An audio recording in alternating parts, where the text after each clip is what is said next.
प्यारे विद्यार्थियों, सुप्रभात। इस वीडियो में हम आज हिंदी व्याकरण के विराम चिन्हों के बारे में हम जानकारी प्राप्त करेंगे।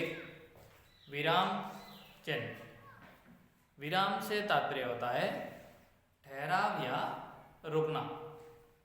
भाषा का प्रयोग करते समय हमें वाक्यों में बीच में है वो बार बार रुकना पड़ता है और उनके लिए हमें विशेष जिन चिन्हों का प्रयोग किया जाता है उन्हें विराम चिन्हों के नाम से जाना जाता है। भाषा की सार्थकता और उसके महत्व और उसके अर्थ प्रकट करने के लिए विराम चिन्हों का बहुत महत्व है। यहाँ हम एक उदाहरण देखेंगे। जैसे इस वाक्य में रोको मत जाने दो, दो ही एक ही वाक्य है, नीचे वाला भी यही है, रोको मत जाने दो। अगर हम इसको बीच में इसके जैसे हमने वो अल्पविराम लगा दिया रोको के बाद, जो इस प्रकार से लगाया जाता है, जैसे बड़े रूप में लिखेंगे क्यों, रोको मत जाने दो, तो यहाँ अल्पविराम का मतलब होता है थोड़ा सा रुकना। इसी अल्पविराम को हमने मत के बाद लगा दिया तो आप देखोगे कि यहाँ पहले वाक्य का अर्थ बनता है रोको मत जाने दो, और उसी दूसरे वाक्य में हमने विराम चिन्ह का प्रयोग मत के बाद किया है तो आप देखोगे रोको मत जाने दो। यानी एक ही वाक्य में रोको मत जाने दो, रोको मत जाने दो। इसी प्रकार है वो कई प्रकार से इसमें उदाहरण आते हैं, जैसे इसको हम अच्छे से समझ सकते हैं कि विराम चिन्हों का है वो वाक्य में कितना महत्व है। तो इसके बारे में हम और बात करें, सबसे पहले बात करेंगे पूर्ण विराम के बारे में। सामान्य रूप से बोलचाल में हम जिसे खड़ी पाई बोलते हैं, जिसको एक खड़ी पाई के रूप में लगाते भी हैं और बोलते भी हैं। किसी भी वाक्य को एक प्रश्नवाच्य जो वाक्य है, यानी जिसमें प्रश्नों का प्रयोग किया जाता है, क्या कौन कब कैसे, उनको छोड़ करके बाकी सभी प्रकार के वाक्यों को पूरा करते समय अंत में है वो पूर्ण विराम चिन्ह का प्रयोग करते हैं। जैसे यहाँ भी लिखा रोको मत जाने दो और अंत में पूर्ण विराम का प्रयोग हुआ है। उसी प्रकार किसी भी वाक्य या उदाहरण की लाइन जब पूरी होती है तो समापन में है वो हिंदी में पूर्ण विराम का प्रयोग किया जाता है। लेकिन कई जगह ऐसी होती है जहाँ पर रुकने के बजाय हमें थोड़ा सा रुकना होता है, जिसे हम अर्ध विराम के नाम से जानते हैं या पुकारते हैं। अर्ध विराम ऊपर एक बिंदु लगेगा और उसके नीचे की साइड में वो अल्प विराम लगेगा, यानी ऐसे लिखा होता है, इस प्रकार से लिखा होता है। तो यहाँ ऊपर जहाँ बिंदु होता है तो वो है अर्ध विराम, और बिंदु नहीं है तो ये अल्प विराम है, कोमा। अंग्रेजी में जिसे हम कोमा बोलते हैं, अल्प विराम और अर्ध विराम दोनों को आप अच्छे से समझोगे तो अंतर यह है कि जहाँ बिंदु लगा होता है वहाँ ठहराव थोड़ा कम होता है, और जहाँ बिंदु नहीं है केवल कोमा है तो वहाँ पर है वो अल्प विराम है, यानी थोड़ा सा रुकना होता है, और अर्ध विराम से थोड़ा ज्यादा रुकना होता है। कम ठहराव के लिए विपरीत अर्थ प्रकट करने के लिए भी अर्ध विराम का प्रयोग किया जाता है। अर्ध और विराम, यहाँ इस उदाहरण में देखोगे भगत सिंह नहीं रहे और यहाँ हमने अर्ध विराम, वे अमर हो गए, तो इसका है वो अर्थ प्रकट करने के लिए और विपरीत अर्थ देने के लिए भी और थोड़ा सा रुकने के लिए। तो पढ़ते समय भी हमें भगत सिंह नहीं रहे वे अमर हो गए। अगर यह चिन्ह का प्रयोग नहीं होता तो हम किस शब्द का प्रयोग करते, बल्कि आदि शब्दों का प्रयोग करते, योजक शब्द बोलते हैं जैसे हम। और अर्धविराम से कम ठहराव और समान पदों को अलग, उपवाक्यों को अलग करना, उद्धरण उपाधियों से पूर्व तथा है वो संबोधन और अभिवादन के बाद इसका प्रयोग होता है। यानी आप देखोगे कई प्रकार के शब्द होते हैं, जैसे पर्यायवाची पद होते हैं जिसमें जैसे 4-5 पद दे दिए हैं, तो प्रत्येक पर्यायवाची शब्द के बीच में है वो कॉमा आता है, अल्प विराम का प्रयोग आता है। दो वाक्य आ गए हैं, तो दो वाक्यों में पहला वाक्य जब पूरा होता है और अगले वाक्य शुरू होने से पहले भी अल्प विराम का प्रयोग होता है, या उपाधियों से पहले लगाया जाता है, वाक्यों को उपवाक्यों को अलग करना उद्धरण से पहले, और संबोधन और अभिवादन के बाद। जैसे महोदय, हम जब प्रार्थना पत्र लिखते हैं तो उसमें महोदय के बाद कॉमा लगाते हैं, तो वो है वो अभिवादन के बाद लगता है, और संबोधन के बाद। जैसे कहते हैं सह प्रेम नमस्ते, तो उसके बाद है वो कॉमा लगता है।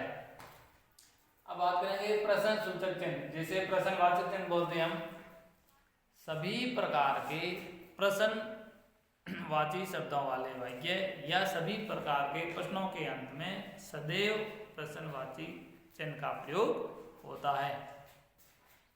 जैसे भले एक ही शब्द लिख दिया है हमने, क्या या क्यों, और प्रश्नवाची चिन्ह का प्रयोग कर दिया, तो ये अपने आप में एक प्रश्न हो गया। तो यहाँ प्रश्न और कभी कभी संदेह, अनिश्चय और व्यंग्यात्मक भाव में भी प्रश्नवाची चिन्ह का प्रयोग किया जाता है। जैसे ये क्या कर दिया, आश्चर्य के साथ में होगा, लेकिन वो प्रश्नवाची चिन्ह आएगा क्योंकि ये प्रश्न पूछा जा रहा है, भले ही वो आश्चर्य के रूप में हो या व्यंग्य के रूप में हो। अब विस्मय सूचक चिन्ह है।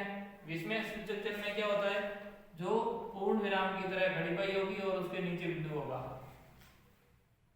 जिसमें खुशी, हर्ष, घृणा, दुख, करुणा, दया, कातरता, शोक, विस्मय आदि, अरे ओ, हे भगवान, इस प्रकार के जो शब्द होते हैं खुशी के हो, चाहे शोक सूचक हो, चाहे वो प्रसन्नता सूचक हो, चाहे विस्मय सूचक हो, करुणा का भाव हो, दुख का भाव हो, घृणा का भाव हो, हर्ष उत्साह का भाव हो, इस प्रकार के वाक्य में है वो हमेशा अंत में विस्मय सूचक बोलते हैं या विस्मयादि बोधक चिन्ह भी बोलते हैं, जिसको हम वो कड़ी पर करके इस प्रकार से लगाते हैं, इसे विस्मयादि बोधक चिन्ह बोलते हैं।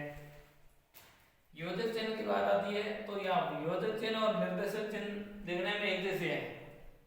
योजक चिन्ह जैसे अंग्रेजी में जैसे डैश बोलते हैं हम, तो उसमें वो छोटी आड़ी लकीर होती है, और योजक चिन्ह में लकीर छोटी है और निर्देशक चिन्ह है उसमें थोड़ी लंबी होती है। दोनों में थोड़ा अंतर है, दोनों का प्रयोग भी अलग अलग जगहों पर होता है। जैसे युग्म शब्द, जैसे पीला सा, धीरे धीरे, बार बार, या इस प्रकार के वाक्य माता पिता है, या ऐसे युग्म शब्द जितने भी है उनके बीच में जो छोटी लकीर होती है उसे योजक चिन्ह के नाम से जाना जाता है। क्रिया विशेषणों में जो बार बार, धीरे धीरे, ओले ओले, एक ही शब्द को दो बार लिखा जाता है तो उसके बीच में है वो जो छोटी लकीर होती है उसको है वो योजक चिन्ह बोलते हैं। जबकि निर्देशक चिन्ह क्या होता है, अगर किसी व्यक्ति ने कोई बात कही है तो उसको बात को अपने वाक्य से अलग करने के लिए, जैसे गांधी जी ने कहा, तो यहाँ गांधी जी ने कहा कि इसके बाद है वो जो लकीर आती है वो थोड़ी सी लंबी होगी, जिसे हम निर्देशन या निर्देशक चिन्ह के रूप में जानते हैं। तो यहाँ पर अब बात आती है उद्धरण चिन्ह की।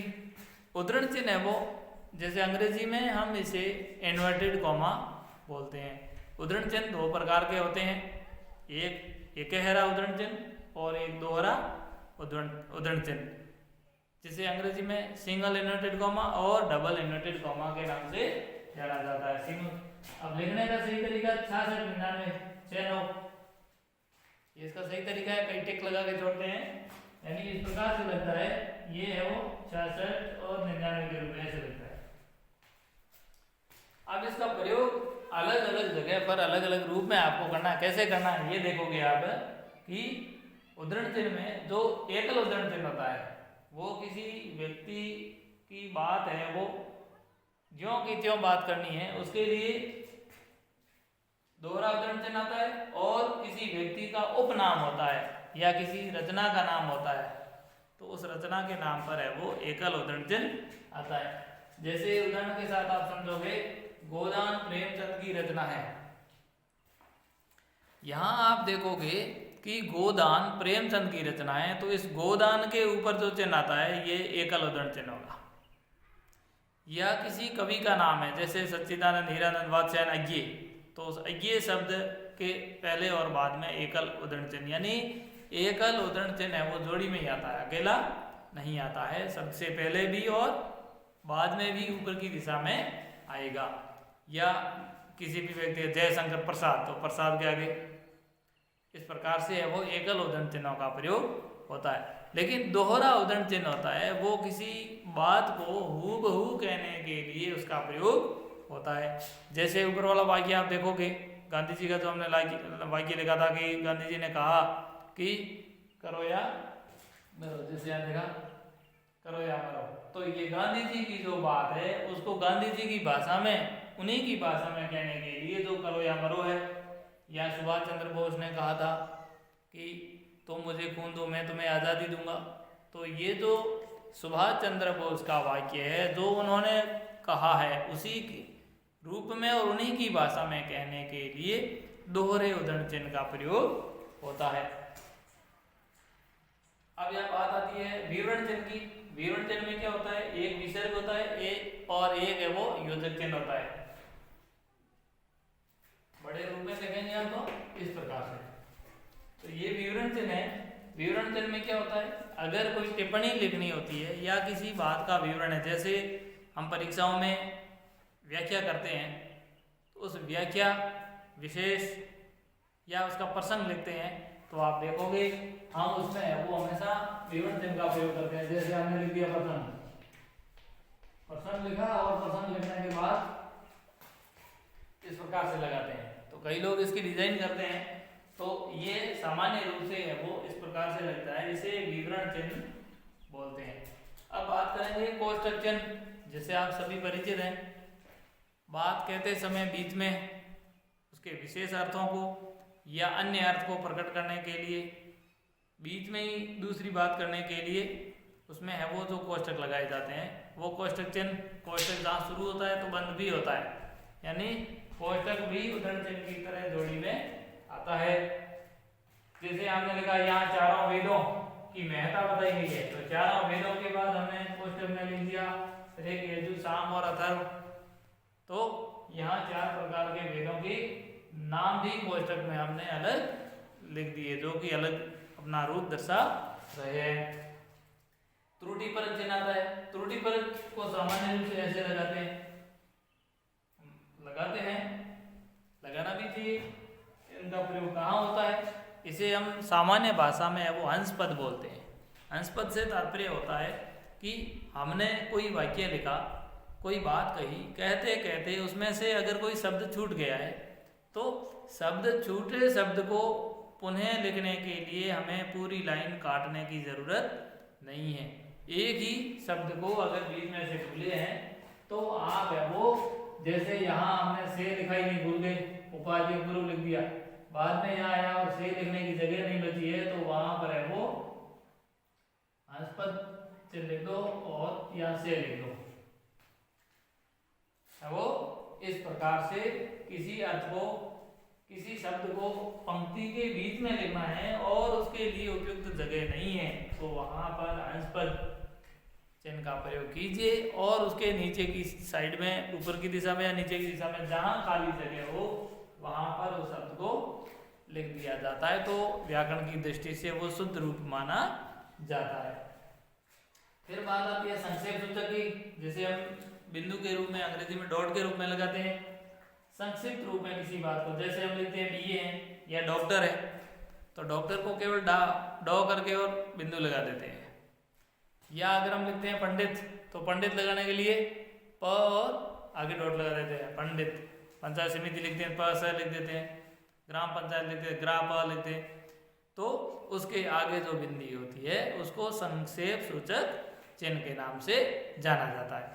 और परीक्षा में प्रयोग करने के लिए इन चिन्हों का प्रयोग करना जरूरी है, चाहे प्रश्न चिन्ह हो, चाहे विस्मयादिबोधक हो, चाहे पूर्ण विराम हो, अल्पविराम हो, अर्धविराम हो, विस्मयादिबोधक हो, योजक चिन्ह हो, विवरण चिन्ह हो, निर्देशक चिन्ह हो, अंशपद हो, या किसी भी प्रकार के चिन्ह का प्रयोग करना जरूरी है।